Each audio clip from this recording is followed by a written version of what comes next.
And talking about rehab, here is Mr. Paul Mooney. All right.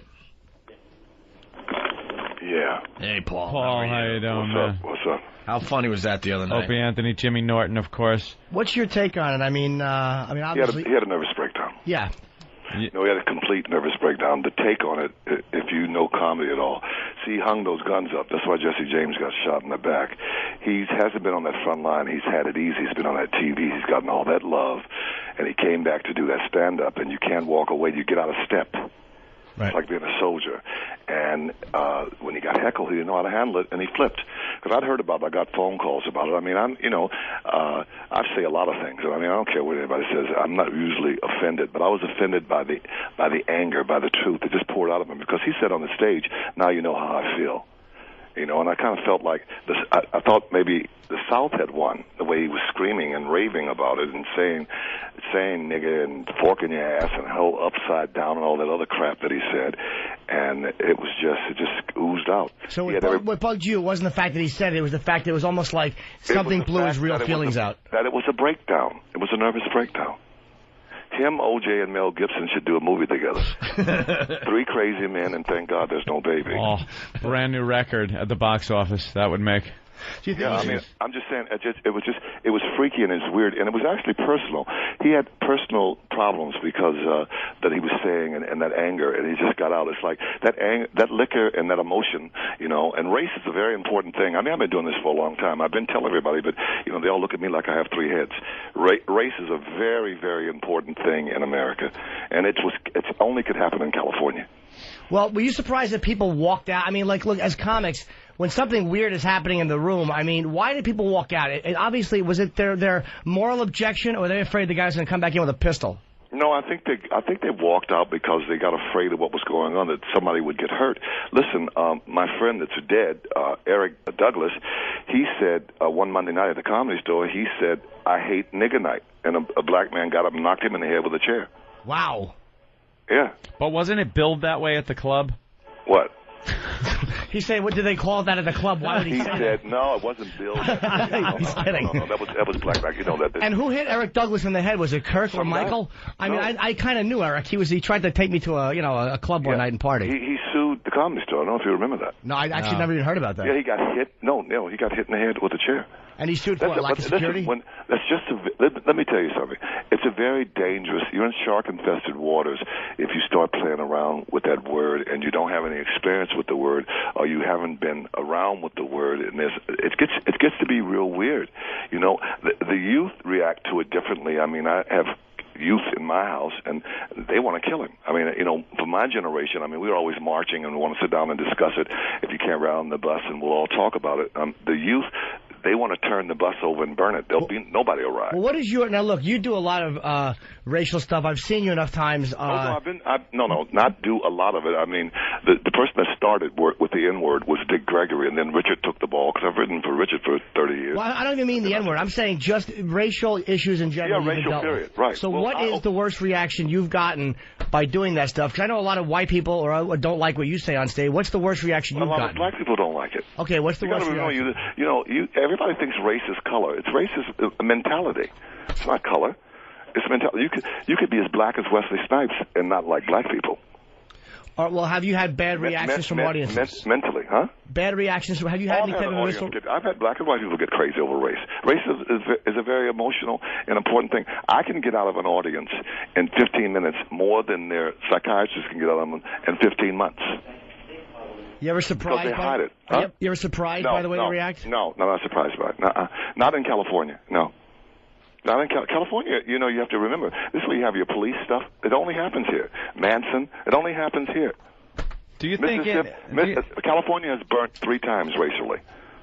Do you think in the right context, a white comic can go up and use the word and not have a problem? No. Why? It's just because it's very dangerous. But because they have no experience with the word. And because white people created the word. You can't create something that you've used against a group of people that black people are actually a conquered race. When you take a person's religion and their name from them, you do them. I mean, I have a European name. You know, I don't have an African name. White people who are born in Africa say they're Africano. They don't have African names, do they? No, they keep their names. No. They're not conquered. So it's just dangerous. It's just very dangerous. So you see a white guy in no context at all, no matter how funny the bit is, should ever use the word on stage. I can't say ever because it's been done in movies and it's been done on the stage in a theatrical thing. It's okay, you know. Yeah, but I mean, on a one-on-one, that stand-up is personal, and unless you've got some kind of connection that's real heavy, it's very dangerous. But I've seen black comics unload on stereotyping white people and goofing and sometimes getting pretty nasty about it. But it's that's not okay. It's not okay. It's because white people haven't been lynched because they're white. You understand? Well, I understand. So how much time has to go by, do you think? What? Before it's acceptable for us to for everybody to get up and goof say on each other and say what they want, right? Complete freedom of speech in a comedy club. Well, you're going to have to get rid of Bush for starters. Well, I think you got that. I think that's in the bag. That's just a matter of time. But we haven't gotten over Reaganomics yet. So once you do some stuff, it's still trickling down. Yeah, but we haven't gotten over Reaganomics yet. So Bush got 2 more years. So we just have to wait around and see. So you're saying that race is more black people have a different kind of a different freedom with race on stage because it's more of a reactive thing than with white people who have been. Well, also the youth run around calling themselves nigger. Let's face it, my nigger, your nigger. Yeah. The youth has a different. Listen, the youth in my house have a different reaction to this than I do. I told you that. I mean, that Kramer stuff, they want to kill him. Yeah, is that right? Oh no, the youth? Oh no, they don't have any patience. No, they want his ass beat or him hurt. Oh yeah. So what I'm getting from talking to you though is that there is a First Amendment double standard as far as race goes as to what is acceptable for people to say on a stage. But the Constitution amendments, they weren't written for black people. We were animals, remember? You're forgetting.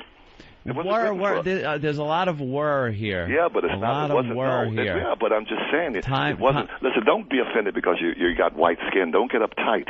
It's the reality of it. When we talk about reality, putting words in my mouth. Can't get angry about it. I'm not putting words in your mouth. You're putting words in my mouth. No, I really have no sense. Believe me, I have no sense of guilt whatsoever, my friend. Paul, you don't understand. This is the most guiltless white guy ever. I have no sense of guilt. Paul, that act's not going to work with us. We don't have that white guilt that you like to work. Paul, I'm working with you. Listen to me. Okay. Listen to me. I'll listen. Longer than you've been white, okay? What? I've been black longer than you've been white. I'm older than you. I'm not by much. Here. These two are fucking believe me. They look a lot younger in their press photos. Yeah. But it doesn't matter. I'm just telling you the facts of life. So what does that? What does that mean? Thank God we're in America. We can argue and be like this. There's no problem. Yeah, but I'm saying, what does that mean? There's a double standard on the First Amendment as far as blacks and whites go and the use of that word. There is a double standard. The use of what word? Nigger. Saying it on stage in certain contexts. Where did nigger come from? Since you're an expert on it, where did it come from? I would believe probably a country's name in Africa where they brought slaves over from. Who do you think the first person was called nigger? I would say a slave. Yeah, who wouldn't work, who was defiant to the master. Probably by a black slave owner. Huh? By a black slave owner. That's another myth. See, a black slave owner. You're trying to connect it up to say, well, you did it first. Slavery was different in Africa before the white man came. We're not interested in what we did in Africa before the white man came. Well, we're kind of. I'm only interested in what happened in the Western We're kind of not interested in what happened. 300 years ago. Before slavery was abolished. Once it was abolished, there was still a lot of racism and hatred. But some people don't see any improvement over the times when lynchings were acceptable to now. Do you know you have black blood in your veins? Of course, I'm Sicilian. Because of slavery? So, no, I don't care what you are. You do know that because of slavery. And I have white blood because of slavery. And that's why we are arguing right now. Nobody hates like family. My brother. Well, I know it. That's why. If I was your friend, listen, you'll be on your deathbed, your brother, your sister, you'll die saying that bitch or that motherfucker, but your friend, oh, forgive him, have him come. It's the way it is. And that white man is the responsible because he carries the name. He screwed all the black women.